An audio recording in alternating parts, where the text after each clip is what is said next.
छत्तीसगढ़ की जो सरकार है, भूपेश सरकार हमारी ऐसा काम कर रही है, बीजेपी बौखला चुकी है और इसी वजह से ईडी का छापे पड़वा पड़वा कर हमारे विधायकों को और हमारे सीएम को और हमारी पार्टी को परेशान करने का काम कर रही है। कि जिनके यहाँ भी ईडी के छापे पड़े हैं वो कोई स्वतंत्रता संग्राम सेनानी नहीं रहे हैं, जिनके ऊपर आरोप पाया गया है और जो इस भ्रष्टाचार में लिप्त है उन्हीं के यहाँ ईडी ने छापा मारा है। छत्तीसगढ़ का जो कोल उत्पादन है, कोयले के उत्पादन, उसमें 25 रुपये प्रति टन लेवी की शिकायत प्राप्त हुई। अवैध वसूली की जा रही है। ओवरऑल ईडी की कार्रवाई की अगर बात करें तो इसमें कोई दो राय नहीं है कि ये बेवजह नहीं है। कार्रवाई हो रही है तो कुछ उनके पास इनपुट है, लेकिन अब ये गड़बड़ जो है ईडी कितना साबित कर पाती है।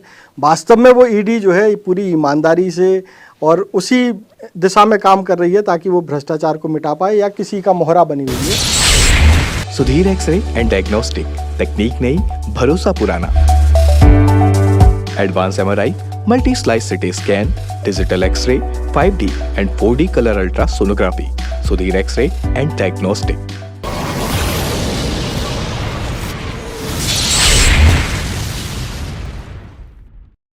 नमस्कार, तीरंदाज भिड़ंत में आपका स्वागत है। मैं हूं मयंक चतुर्वेदी और आज देख रहे हैं आप तीरंदाज भिड़ंत में एक नई टीम जो कि एक नए मुद्दे पर बात करने के लिए मौजूद है।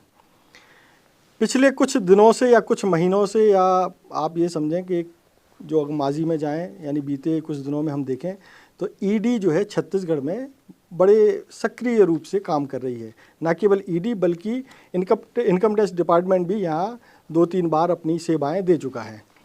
ये जो छापामार कार्रवाई है ये अब एक राजनीतिक रूप लेती जा रही है। बीजेपी जहां इसे कांग्रेस के भ्रष्टाचार की कहानी से जोड़ रही है, वहीं कांग्रेस जो है इसे बीजेपी की एक ऐसी रणनीति बता रही है जो कि राजनीतिक लाभ लेने के लिए काम कर रही है, क्योंकि इसी साल छत्तीसगढ़ में चुनाव हैं। आज हम जो छत्तीसगढ़ में जो ईडी सक्रिय है उसी पर बात करने के लिए आज हम कांग्रेस और बीजेपी के नेताओं के साथ मौजूद हैं। उनके साथ ही हमारे पास कुछ एक्सपर्ट भी हैं जिनसे आपका तारुफ करा देते हैं। हमारे दाहिनी ओर बैठे हुए हैं श्री मनीष जग्यासी जी, जो कि कांग्रेस के जिला प्रवक्ता हैं। मनीष जग्यासी जी के बाजू में जो है हमारे एक राजनीतिक विश्लेषक हैं जो कि राजनीति पर अच्छी पकड़ रखते हैं, राजीव चौबे जी हैं। इनको लंबा तजुर्बा है राजनीतिक समीक्षाओं का और राजनीतिक टिप्पणियों का। हमारे बाईं ओर जो है बीजेपी के तेज तर्रार नेता मौजूद हैं जिनका नाम आपको बता दें कि पीयूष मिश्रा है और जो कि भिलाई नगर निगम है उसमें पार्षद की भूमिका में भी काम कर रहे हैं। पीयूष जी के साथ जो है एक युवा पत्रकार हैं नीलेश त्रिपाठी जी, जो कि राजनीति में अच्छी पकड़ रखते हैं और छत्तीसगढ़ की राजनीति पर उन्होंने बहुत कुछ काम किया हुआ है।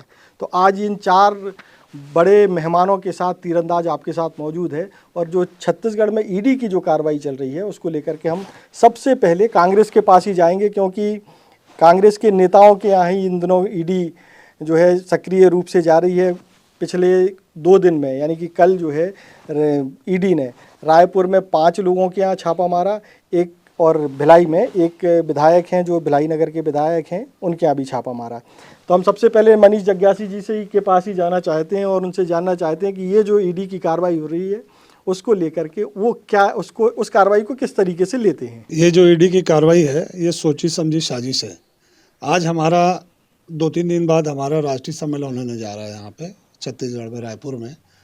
उसको फेल करने के लिए ये पूरा साजिश रची गई है और जानबूझ करके हमारे विधायकों को और जो हमारे आयोग के सदस्य हैं, अध्यक्ष हैं, बहुत सारे ऐसे कांग्रेस के वरिष्ठ नेता हैं जो उस सम्मेलन में हिस्सा ले रहे हैं और उस सम्मेलन का पूरा आयोजन कर रहे हैं और उन्हीं को प्रभावित करने की कोशिश की जा रही है ताकि वो सम्मेलन फेल हो जाए। और आने वाले समय में नवंबर में हमारे यहाँ विधानसभा चुनाव होने हैं और उस चुनाव में भाजपा के पास कोई मुद्दा नहीं है। मुद्दा मीन्स कोई मुद्दा इनके पास है नहीं कि हम कांग्रेस के पास, जनता के पास क्या लेके जाएंगे। आज छत्तीसगढ़ की जो सरकार है, भूपेश सरकार हमारी ऐसा काम कर रही है, बीजेपी बौखला चुकी है और इसी वजह से ईडी का छापे पड़वा पड़वा कर हमारे विधायकों को और हमारे सीएम को और हमारी पार्टी को परेशान करने का नहीं काम तो कर रही है। ये जो छापे की कार्रवाई हो रही है ये कौन करवा रहा है? आपका आरोप किस पर है? हमारा आरोप सीधा बीजेपी पर है, क्योंकि उन्हीं के अंडर में ईडी काम कर रही है। आज ये क्यों हो रहा है, पहले क्यों नहीं हुआ? ये एंड चुनाव के समय क्यों हुआ? नहीं, इस पे काउंटर लेंगे, लेकिन सबसे पहले हम पीयूष जी के पास आते हैं जो कि बीजेपी के नेता हैं। वो इसका जवाब बेहतर तरीके से दे पाएंगे जो आपने आरोप लगाया है कि भाई ईडी, भाई आप लोग क्यों कांग्रेस के नेताओं को परेशान कर रहे हैं? देखिए, हमारे मित्र हैं मनीष जग्यासी जी, उन्होंने आरोप लगाया है। मैं ये बोलना चाहता हूँ कि ईडी कोई आज तो बनाई गई संस्था नहीं है कि बीजेपी की सेंट्रल में गवर्नमेंट आई उसके बाद ईडी को बनाया गया। ईडी पहले से है और पहले भी अपनी कार्रवाई ईडी समय समय पर जहां उनको लगा, जैसे उनके पास इनपुट आया, उन्होंने कार्रवाई की है। और रही बात बीजेपी के उसके, तो बीजेपी को किसी ईडी की, सीबीआई की ज़रूरत नहीं है। बीजेपी में मोदी जी का जलवा पूरे देश में बरकरार है। हमको किसी ईडी और सीबीआई की ज़रूरत नहीं है अपने चुनाव प्रचार के लिए। और दूसरी चीज़ मैं ये बोलना चाहूँगा कि जिनके यहाँ भी ईडी के छापे पड़े हैं वो कोई स्वतंत्रता संग्राम सेनानी नहीं रहे हैं, जिनके ऊपर आरोप पाया गया है और जो इस भ्रष्टाचार में लिप्त है, उन्हीं के यहाँ ईडी ने छापा मारा है। क्यों नहीं आपके यहाँ छापा पड़ गया, क्यों हमारे यहाँ छापा नहीं पड़ गया? और भी कांग्रेस के यहाँ नेता, उनके यहाँ क्यों नहीं ईडी का छापा पड़ गया? नहीं, लेकिन एक बात तो है कि इसकी टाइमिंग को लेकर के कि जो कि कल अधिवेशन है। मैं बता रहा हूँ, जो अधिवेशन चल रहा है उसको फेल करने की साजिश की जा रही है और इस अधिवेशन से कांग्रेस को बहुत फायदा होने वाला है। क्यों? क्योंकि अभी हमारी जो राहुल गांधी की जो यात्रा हुई है, उस यात्रा से भी पूरे भारत में बहुत हमारे कांग्रेस का ग्राफ बढ़ा है। देखिए, मैं ये बोलना चाहता हूँ कि क्या इनके अधिवेशन का पैसा सरकार इकट्ठा करी थी जो ईडी के आने से प्रभावित हो गया? क्या उसी पैसे से ही इनका अधिवेशन होना आप था लोग क्या? को ऐसा ही लग रहा है। ये अधिवेशन की बात जो कर रहे हैं, क्योंकि ईडी, कांग्रेस का अधिवेशन, चुनाव, ये सारी चीजें अलग अलग हैं। कांग्रेस का अधिवेशन है, बिल्कुल अच्छी बात है, हर पार्टी का अधिवेशन होता है। तो क्या ईडी के छापे से अधिवेशन प्रभावित हो रहा? मतलब आप स्वीकार कर रहे हैं कि सरकार के द्वारा पैसा इकट्ठा करके यह अधिवेशन की कराया जा रहा है, या तो आप इनसे इनकार करिए। अगर आप ऐसा बोल रहे हैं मतलब आप स्वीकार कर रहे हैं। कांग्रेस को सरकार की जरूरत नहीं है। हमारे पास हमारे पार्टी का फंड रहता है, हमारे अधिवेशन हमारे कार्यकर्ता और सब मिलकर करते हैं। इसीलिए आपके मुख्यमंत्री यूपी में जाके घोषणा करते हैं किसी बात पे कि हम 50-50 लाख रुपए यहाँ जो घटना हुई थी उसमें देंगे, और छत्तीसगढ़ में हुई वहां देना नहीं चाह रहे। मानवता है, नहीं, वो देखिए, मानवता नहीं, है। मानवता दूसरे देखिए, राज्य में और अपने मानवता राज्य में है। नहीं है। ये विषयांतर, नहीं, वो देखिए ये मानवता है। विषयांतर हो जाएंगे हम लोग, ये तो बहुत लंबा चलेगा। अभी जो मेन मसला है, आप लोगों को ऐसा नहीं लगता है कि भ्रष्टाचार केवल गैर भाजपा शासित राज्यों में ही है क्या? नहीं नहीं, ऐसा नहीं है। देखिए, ईडी एक स्वतंत्र एजेंसी है और ईडी आज नहीं काम कर रही है, लगातार। मैंने बोला ना कि ऐसा नहीं है कि सेंट्रल में बीजेपी की गवर्नमेंट आने के बाद कोई ईडी की एजेंसी, नई एजेंसी को निर्माण कर दिया गया। ईडी, सीबीआई, इनकम टैक्स, ये देश में कांग्रेस की गवर्नमेंट जब सेंट्रल में थी तब भी ये स्वतंत्रता से अपना काम करती थी, और जैसा उनको इनपुट मिलता रहता है वैसे वे समय समय पर अपना काम करते हैं। लगातार छत्तीसगढ़ से कोयले खनन को लेकर, अवैध कोयला खनन हो या और दूसरे मामले हो, या भिलाई में कई ऐसे मामले आए हैं जिन पे बड़ा भ्रष्टाचार होने की रिपोर्ट, जो इनपुट है वो ईडी को मिली, और उसी रिपोर्ट के आधार पे उन्होंने जहां जहां छापे में इनपुट मिला वहां वहां उन्होंने छापेमारी की है। और आने वाले समय में इसको लेकर के बड़ा उजागर आपके सामने होगा, ये भी आप देखिएगा। ये आप ये क्यों बोल रहे हैं कि उजागर होगा? आपको कैसे मालूम? नहीं, मैं इसलिए बोल नहीं, रहा हूँ। हमारा भी यही सवाल था कि इसमें जब ईडी कार्रवाई करती है तो कार्रवाई करने के बाद या सर्च करने के बाद वो तो बयान देती नहीं है, वो सीधा अपना कोर्ट में पेश करती है, जो भी कागजात मिलते हैं कार्रवाई करती है। लेकिन बीजेपी जिस तरीके से बात कर रही है उससे ऐसा लगता है कांग्रेसियों को खास तौर पर कि भाई ये प्रायोजित है, वो कांग्रेस द्वारा कराया गया है। तो ऐसा नहीं कर सकते कि जो क्योंकि इतने कॉन्फिडेंस से बोलते हैं कि आने वाले समय में और भी बड़ी कार्रवाई होगी। अरे आप क्यों बोलते हो? आप ईडी की बात क्यों कर रहे हो? देखिए, आप तो पार्टी की बात करो। आप जब कांग्रेस बीजेपी के ऊपर बार बार ये आरोप लगाती है कि बीजेपी ने करा दिया, तब हमको ये बोलना पड़ता है। नहीं तो ईडी की कार्रवाई में हमको बोलने की क्या जरूरत है? ईडी एक एजेंसी है, पहले वो अपनी कार्रवाई करती है। उसकी कार्रवाई में जो उजागर होगा, कोर्ट में अपने डॉक्यूमेंट जो उनके होंगे, जो भी उनको वहां जानकारी मिली होगी, जो प्रॉपर्टी से संबंधित कागज मिले होंगे या अन्य भ्रष्टाचार से संबंधित जो भी चीज मिली होगी, वो कोर्ट में वो लोग उजागर करेंगे। आप ये क्यों बोल रहे हैं कि बीजेपी करा रही है? और अगर बीजेपी कराती तो आपके कांग्रेस के 90 विधायकों के छापे पड़ जाते, उसको कौन रोक लेता?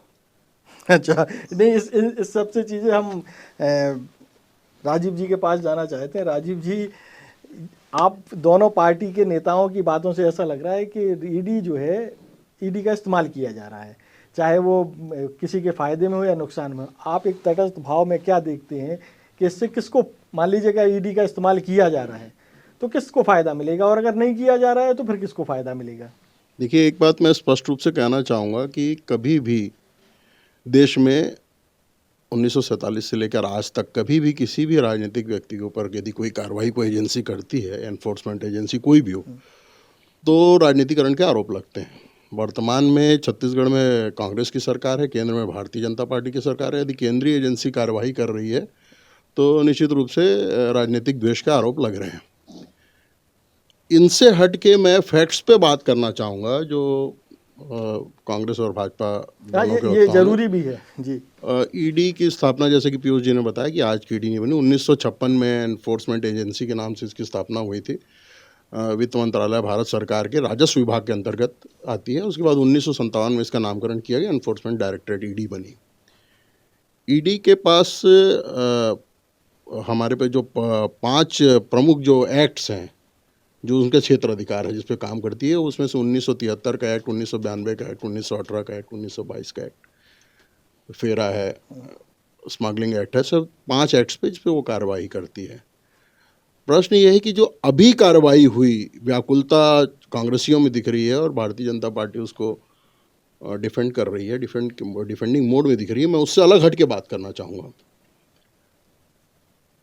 छत्तीसगढ़ का जो कोल उत्पादन है, कोयले के उत्पादन, उसमें 25 रुपये प्रति टन लेवी की शिकायत प्राप्त हुई। अवैध वसूली की जा रही थी। अवैध वसूली कोल माफिया द्वारा की जा रही थी और ऐसे आरोप थे कि उसको राजनीतिक और जो प्रशासनिक संरक्षण प्राप्त है। इस स्थिति में आप देखिएगा, छत्तीसगढ़ का कुल कोल उत्पादन जो है वो 15 करोड़ 40 लाख टन प्रतिवर्ष है।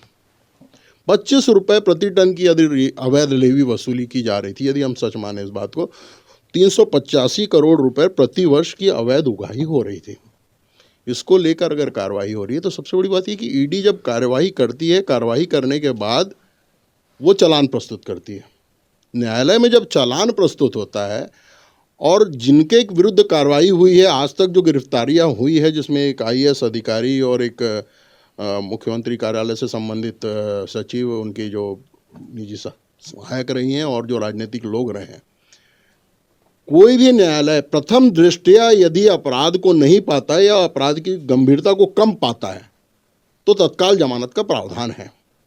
आज पर्यंत यदि जमानत नहीं मिला है तो कहीं ना कहीं मामला गंभीर नजर आता है। इसमें गंभीरतापूर्वक विचार करना चाहिए। मैं कांग्रेस के पक्ष या बीजेपी के पक्ष की बात नहीं कर रहा हूँ।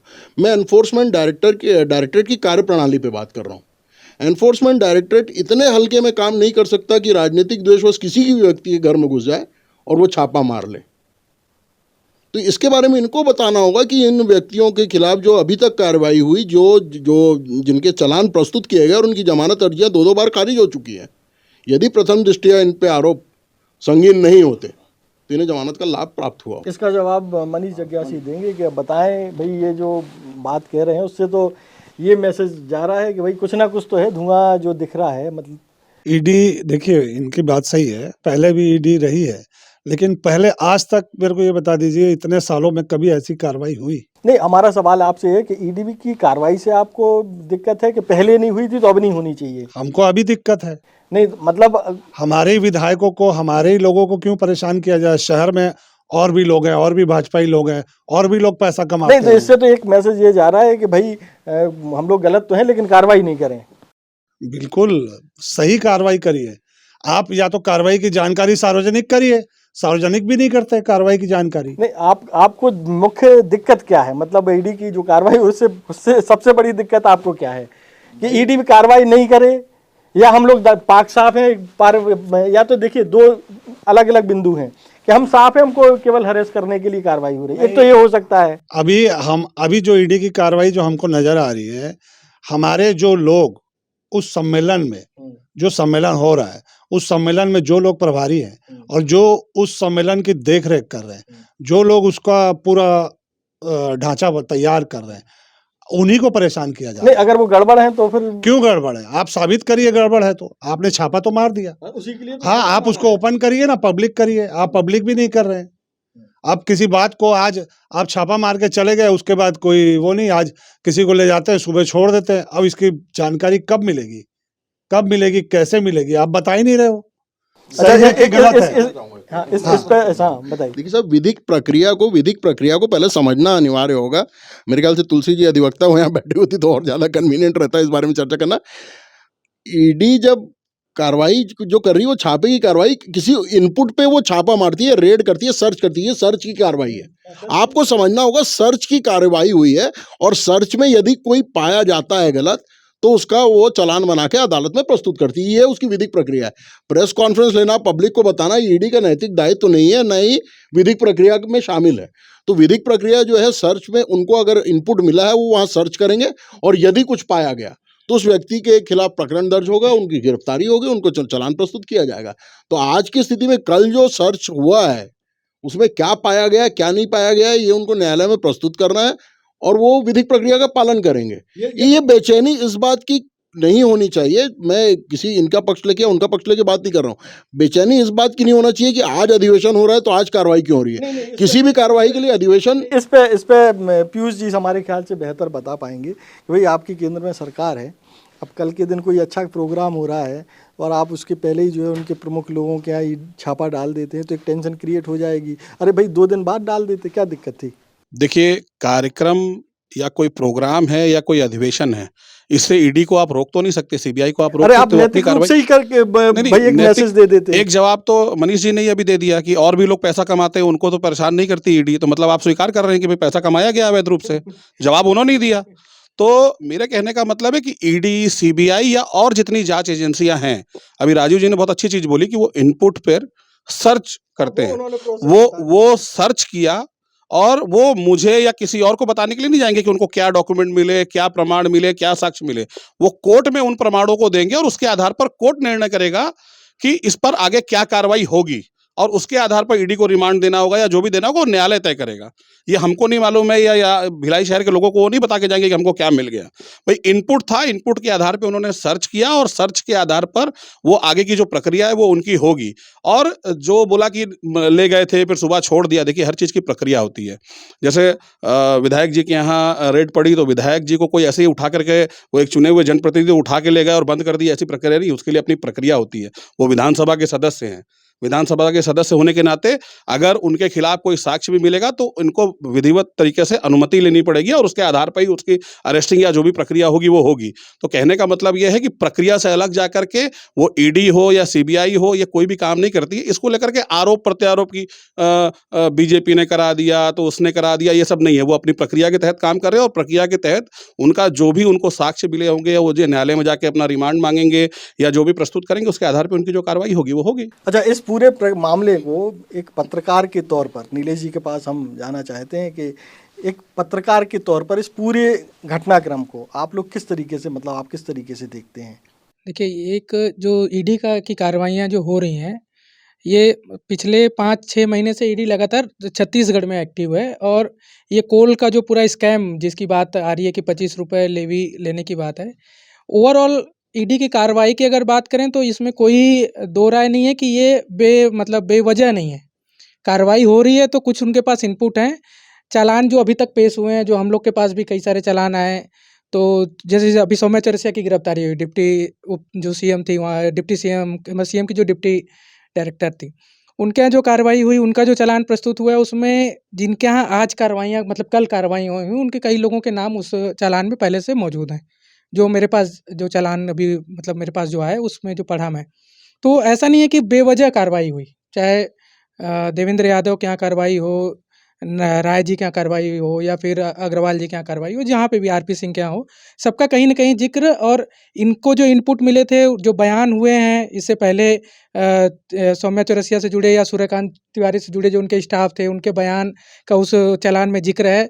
उन्होंने जिनका नाम लिया, ऐसे कई लोग इसमें शामिल हैं, तो ये बेवजह तो नहीं है। लेकिन सवाल ये उठता है कि अधिवेशन से पहले क्यों? मतलब 4 दिन बाद अधिवेशन है, आपको अगर इनपुट तो 5 महीने पहले मिला था, तो 6-7 दिन पहले, 10 दिन पहले या 1 महीना पहले जो कल सीएम ने भी कहा कि आप पहले कर लेते या उसके बाद करते। तो बड़ा सवाल यही है। दूसरा, जो सारे लोग ये कह रहे थे कि बीजेपी का इन्वॉल्वमेंट या केंद्र सरकार का इन्वॉल्वमेंट नहीं है, ईडी अपना स्वतंत्र एजेंसी कार्रवाई कर रही है। कल केंद्रीय जो नेता हैं कांग्रेस के, दिल्ली में प्रेस कॉन्फ्रेंस लिए और उनकी जो पवन खेड़ा जी हैं, उनका एक कोट आया, चूँकि मेरी उसमें स्टडी नहीं है तो इसलिए मैं उनको ही कोट करते हुए कहना चाहूँगा कि उन्होंने एक आंकड़ा पेश किया कि ईडी 2004 से लेके 14 तक जब यूपीए की गवर्नमेंट थी तब 112 छापे मारे हैं पूरे देश में। 2014 से 2018 मतलब अभी तक के जो ईडी की कार्रवाई है अपना एनडीए गवर्नमेंट में, ये 3010 हैं। मतलब आंकड़े आप देखिए कि कहाँ 10 साल में एक 110 और उसके बाद 3000। तो ये आप इसका जवाब दे सकते हैं कि पहले ईडी काम नहीं कर रही थी या भ्रष्टाचारियों को संरक्षण था, कहा जा सकता है। लेकिन उन्होंने एक और आंकड़ा को दिया जिस पे हमको गंभीरता से सोचना चाहिए कि ये 3000 जो छापे मारे हैं उसमें जो रिजल्ट आया, जिनमें वो जुर्म सिद्ध कर पाए, वो सिर्फ 5% है। तो अगर आप इस पे जाते हैं, उन आंकड़ों के रिजल्ट पे जाते हैं जो कोर्ट से, हो सकता है कि कई सारे मामले कोर्ट में पेंडिंग हो या रिजल्ट आने में दिक्कत हो, तो तब लगता है कि नहीं, अगर कांग्रेस कोई आरोप लगा रही है कि जब भी कभी आप सिर्फ छत्तीसगढ़ का उदाहरण नहीं है, आप झारखंड में ले लीजिए, जब कांग्रेस की मतलब कांग्रेस और वहाँ की लोकल जो पार्टी थी उसके साथ गवर्नमेंट बनी, उसके बाद जो कार्रवाइयाँ हुई, भ्रष्टाचार पे कार्रवाइयाँ हो रही है, बेवजह कार्रवाइयाँ नहीं हो रही हैं, ये तो ठीक है। लेकिन जो टाइमिंग की बात है कि आप ऐसे समय में ही कार्रवाई क्यों करते हो जब कोई बड़ा एक चुनाव आने वाला होता है, कहीं कहीं आप सरकार बनने बिगड़ने की स्थिति आती है। एक चीज़ और इसमें मैं थोड़ा-सा क्लियर कर दूँ कि ये जो कार्रवाई हुई, मतलब अभी 4 दिन पहले की बात हो रही है, इसमें जो प्रमुख 2 लोगों का नाम मुझे जो समझ आता है, एक राम अग्रवाल जी जो हैं, राम कुमार अग्रवाल जी, राम गोपाल अग्रवाल जी, और दूसरे गिरीश देवांगन। ये 2 लोग ऐसे थे, जब आपको याद होगा कि 1 साल पहले जब करीब झारखंड के विधायक यहाँ लाए गए थे, उन विधायकों में एक मतलब पूरे सीक्रेट तरीके से एक मिशन हो रहा था कि कोई एंटर ना कर पाए, झारखंड गवर्नमेंट जब गिरने की स्थिति में आ गई थी। तो ये 2 लोग कांग्रेस के यहाँ के नेता थे जिनको डायरेक्ट एंट्री थी। मतलब कांग्रेस के टॉप सीक्रेट मिशन पे जब काम होता है तो ऐसे 2-3 नेता हैं जिनकी डायरेक्ट एंट्री थी, इसमें ये 2 लोग थे।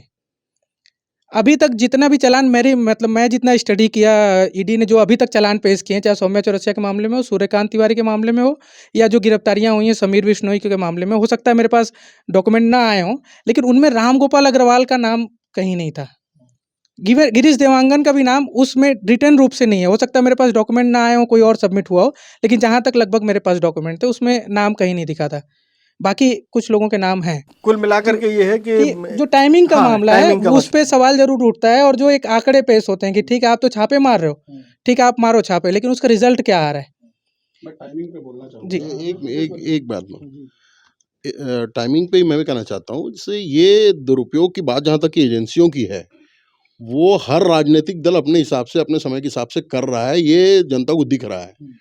हम ये नहीं कहते कि इसमें बीजेपी का हाथ है एनफोर्समेंट डायरेक्टरेट की कार्रवाई में, या आप ये नहीं कह सकते कि भानु प्रतापपुर उपचुनाव के ठीक मतदान के पहले प्रत्याशी के ऊपर धारा 376 के जो है वो प्रकरण दर्ज होता है ना। तो ये भी टाइमिंग, यही आरोप उस समय भारतीय जनता पार्टी के नेताओं का था कि यही टाइमिंग मिला था कि चुनाव के पहले उनके खिलाफ ये प्रकरण दर्ज हुआ और उसके बाद वो अपराध सिद्ध होगा नहीं होगा बात की बात है। जैसा कि अभी ये कह रहे हैं कि अपराध सिद्ध होने की, जहाँ तक कि पवन खेड़ा जी की बात है, 5% कन्विक्शन उन्होंने बताया, 5% कन्विक्शन हुए हैं, लेकिन ये नहीं बताया कि ड्यूरिंग पेंडेंसी कितने केसेस पेंडेंसी में है। जो केसेस डिसाइड हो गए हैं उसमें 5% है कि कुल जितने प्रकरण दर्ज किए उसके 5% है। बात को राजनीतिक लोग बड़े तरीके से अपने हिसाब से उसको सेट कर लेते हैं। कुल जितने केस पंजीकृत हुए, रजिस्टर्ड हुए, उसमें 5% यदि कन्विक्शन है तो निश्चित रूप से एक गंभीर मामला है ईडी के दुरुपयोग का। लेकिन जितने केस डिसाइड हुए हैं उसमें 5% है।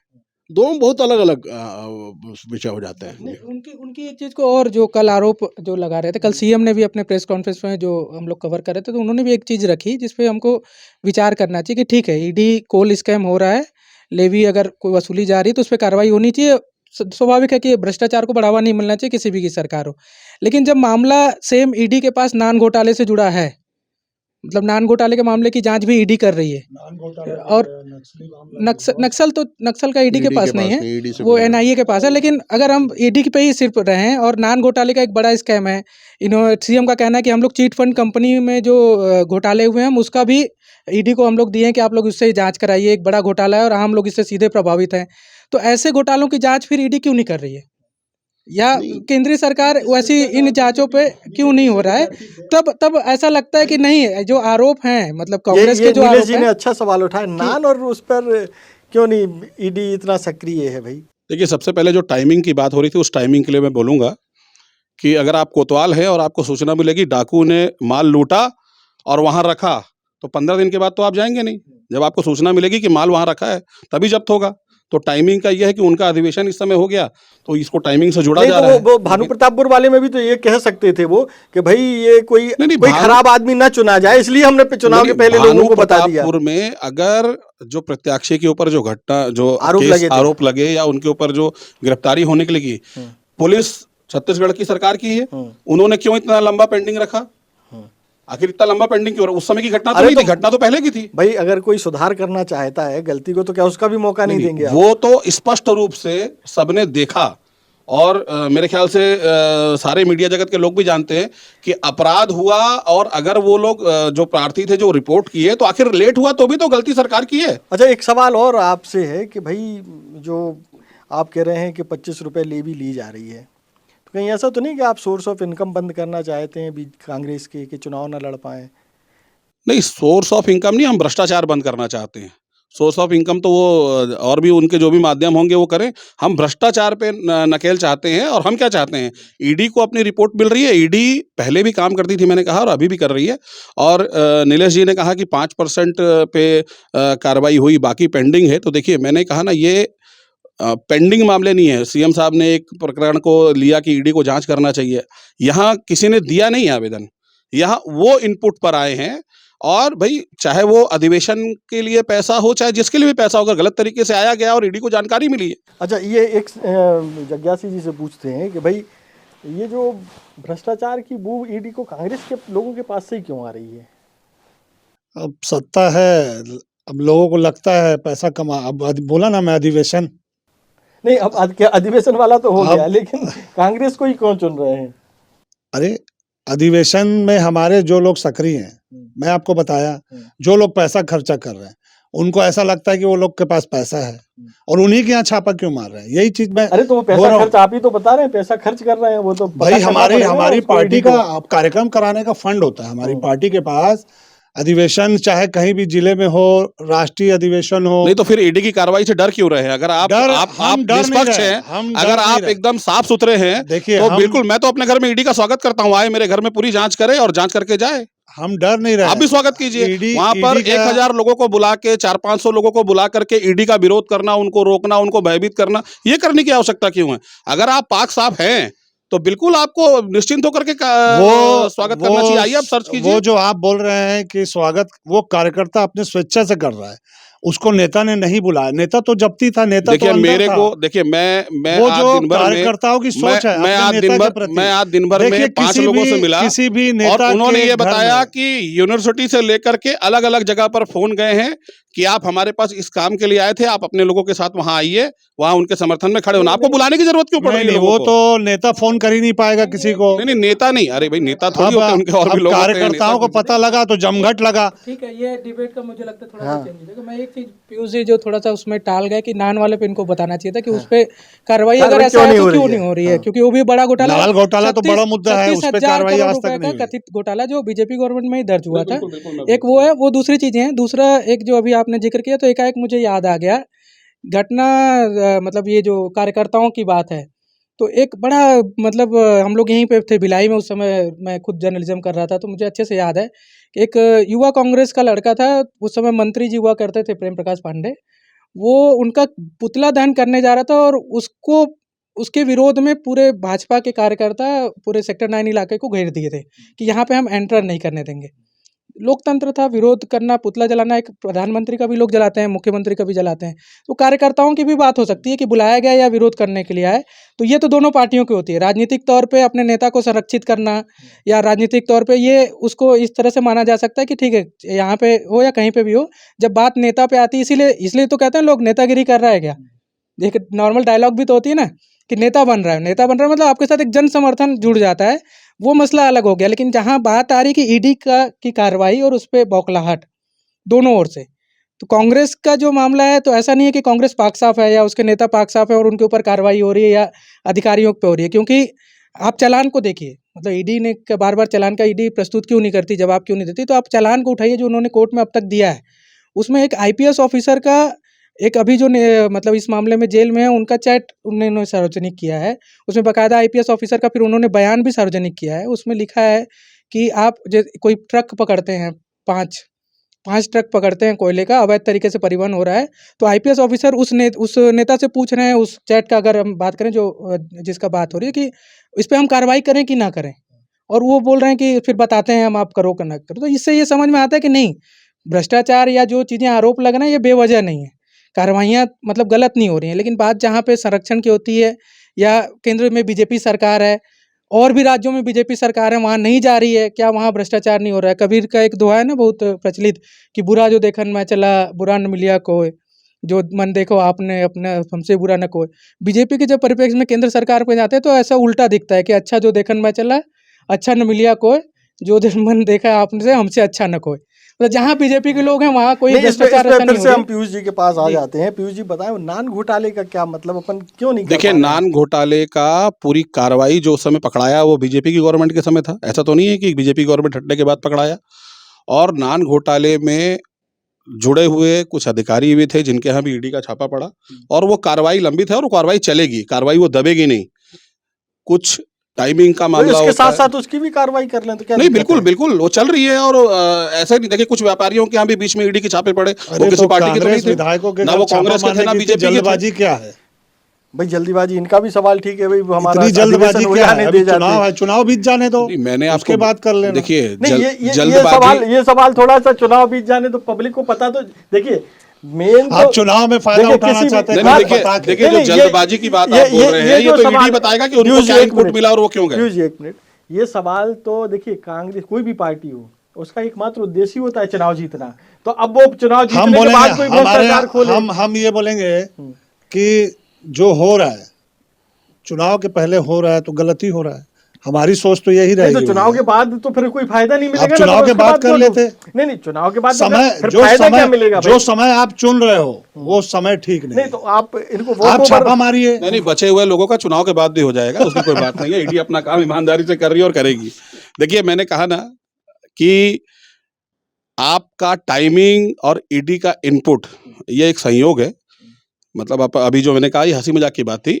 एक भाई आपका अधिवेशन यहाँ हो रहा है और उसी बीच एक भ्रष्टाचार के पैसे से या जो उगाही की गई उस पैसे की जानकारी ईडी के पास गई तो ईडी ने कार्रवाई की। इसको लेकर के आप उससे अगर आप जोड़ते हैं तो ये आपकी राजनीतिक सोच का विषय हो सकता है। मेरा ये मानना है कि ईडी अपनी कार्रवाई करे। अच्छा, जो बोल रहे थे कि बीजेपी के भी कई राज्यों में सरकार है वहां ईडी की कार्रवाई नहीं हो रही, कौन इसको ऑथराइज्ड रूप से बोल सकता है कि बीजेपी की जहां गवर्नमेंट है उन राज्यों में ईडी की कार्रवाई नहीं हो रही है? हम छत्तीसगढ़ में रहते हैं, हमारे आसपास के जानकारी वाले नेता जो हैं जिनको हम जानते हैं, जिनके बारे में हम सुन रखा है, उनके यहाँ जब कार्रवाई हो रही है तो हमारा इंटरेस्ट ज़्यादा होता है। बाकी अखबारों में बराबर चलते रहता है कि मध्य प्रदेश में हुई, कभी वहाँ हुई। चलिए ठीक है, ईडी हम अपनी कार्रवाई पूरे देश में करती इस है। डिबेट के कंक्लूजन पर पहुंचते हैं। हम एक एक लाइन में आप लोग बताएं कि आप लोग कैसे देखते हैं बारी बारी से इस पूरी कार्रवाई को। आप एक लाइन में क्या कहना चाहेंगे? राजनीतिक साजिश है। राजनीतिक साजिश। चौबे जी की नज़र में ये क्या है? ये प्रक्रिया है, चलती रहेगी। और राजनीतिक द्वेष की बात अगर होती है तो दोनों पार्टियों में दोनों तरफ से हर जगह होता है। और सही ये सनातन है। जब कांग्रेस की सरकार थी तो कितने बार कांग्रेस ने राज्यसभा में चुनी हुई सरकारों को गिराया और उसका दुरुपयोग किया। तो ये सत्ता के दुरुपयोग का जो है ये व्यवस्था जो आदिकाल से चली आ रही है, चलती रहेगी। लेकिन यदि भ्रष्टाचार के विरोध में अगर कोई कार्रवाई हो रही है तो निश्चित रूप से उसका स्वागत किया जाना चाहिए। और यदि कोई व्यक्ति भ्रष्ट नहीं है तो उसको तो खुल के स्वागत करना चाहिए कि आइए और मेरी जांच करिए। पीयूष जी आप क्या एक लाइन में कहेंगे? देखिए, मेरा मानना ये है कि पहले जो भी एजेंसियां हैं, चाहे वो सीबीआई हो, ईडी हो, इनकम टैक्स हो, यहाँ कंट्रोल करने वाले प्यादे बैठाए गए थे, जहां आज मजबूत अधिकारियों को बैठा दिया गया है। और उसके पीछे कारण यह है कि भ्रष्टाचार मुक्त भारत इस दिशा में हमारा देश बढ़ रहा है और सरकार का इसी को लेकर के बिल्कुल पारदर्शी तरीके से एक सोच है और वो पूरी होने की तरफ आगे बढ़ रहे हैं। इस पूरी जो कार्रवाई है, 2 चीज़ें बस एक इससे चालू करता हूँ कि भ्रष्टाचार मुक्त अगर भारत की कल्पना बीजेपी कर रही है तो ठीक है, उस पे कार्रवाइयाँ होनी चाहिए। लेकिन एक शारदा घोटाले में बड़ा आरोपी जिसके ऊपर बीजेपी की गवर्नमेंट रहते हुए कई छापे पड़े, वो आज एक राज्य के मुख्यमंत्री हैं, बीजेपी शासित राज्य के। तो अगर आप भ्रष्टाचार मुक्त की बात करते हैं, मुकुल रॉय हैं थे और अभी बीजेपी में हैं, उनके ऊपर कितने आरोप लगे। ये तो दिखता है कि राजनीतिक प्रेरित होके कई सारी काम हो रहे हैं सेंट्रल एजेंसियों को, जहाँ पे ऐसा लगता है कि राजनीति का भी उपयोग, राजनीतिक लाभ लिया जा सके, उसका उपयोग हो रहा है। हो सकता है पहले भी हुआ हो, होता रहा हो, होता भी, कई सारे उदाहरण भी मिल जाएंगे। लेकिन ये जो छत्तीसगढ़ में कार्रवाई हो रही है, अगर उस पर एक बात कहा जाए कि अगर ये डिनाई कर दिया जाए कि नहीं, सिर्फ राजनीति का प्रेरित है और उसमें कोई भ्रष्टाचार नहीं है, सिर्फ टारगेट किया जा रहा है, तो वो गलत है। ऐसा लगता है जो अभी तक प्रस्तुत हुआ है, जो मिला है, कोर्ट से साबित होगा गलत है या सही है, लेकिन जो अभी तक पेश हुए हैं तो कुछ तो गड़बड़ होगा। ऐसा नहीं है कि एकदम पाक साफ हैं और उनके घर, जैसा पीयूष जी ने पहले भी कहा था, 70 विधायक हैं, 70-72 विधायक हैं, 2 पे छापे पड़े। बड़े विधायक भी हैं, कई ऐसे विधायक हैं जो मंत्रियों को हराए हैं। आपके यहाँ रायपुर के विधायक हैं, बिलासपुर के विधायक हैं, जिन्होंने मंत्रियों को हराया बीजेपी के, उनके घर अभी फिलहाल तो ईडी नहीं पहुंची है। तो कुछ तो गड़बड़ है, ऐसा नहीं है कि सारी चीज़ें पाक साफ हैं, लेकिन टाइमिंग और इसके राजनीतिक दुरुपयोग का जो आरोप लगा रहे हैं, उससे भी नकारा नहीं जा सकता अगर इतिहास और वर्तमान देखते हैं। कुल मिलाकर के पूरा डिबेट जो है इस पर भी है कि कुछ तो गड़बड़ है, और लेकिन अब ये गड़बड़ जो है ईडी कितना साबित कर पाती है। वास्तव में वो ईडी जो है पूरी ईमानदारी से और उसी दिशा में काम कर रही है ताकि वो भ्रष्टाचार को मिटा पाए, या किसी का मोहरा बनी हुई है, ये आने वाला समय बताएगा जब कोर्ट में ये मामला जाएगा। आज के लिए इतना ही। बहुत बहुत धन्यवाद, हमारे सारे मेहमानों का शुक्रिया जो उन्होंने वक्त दिया। नमस्कार। स्पर्श मल्टी स्पेशलिटी हॉस्पिटल अब गैस्ट्रोएंटेरोलॉजी की सुविधा के साथ आपकी सेवा में, साथ ही दे रहा है एम्बुलेंस के लिए टोल फ्री नंबर की सुविधा 180030911616। स्पर्श मल्टी स्पेशलिटी हॉस्पिटल, एक एहसास अपनेपन का। आदिवासी हेयर ऑयल एक ऐसा आयुर्वेदिक तेल जो करता है आपके बालों की समस्या का पक्का समाधान, झड़ते बाल रोके और नए बाल उगाए, वो भी 100% गारंटी के साथ। ऑर्डर के लिए कॉल करें 9663349312 पर।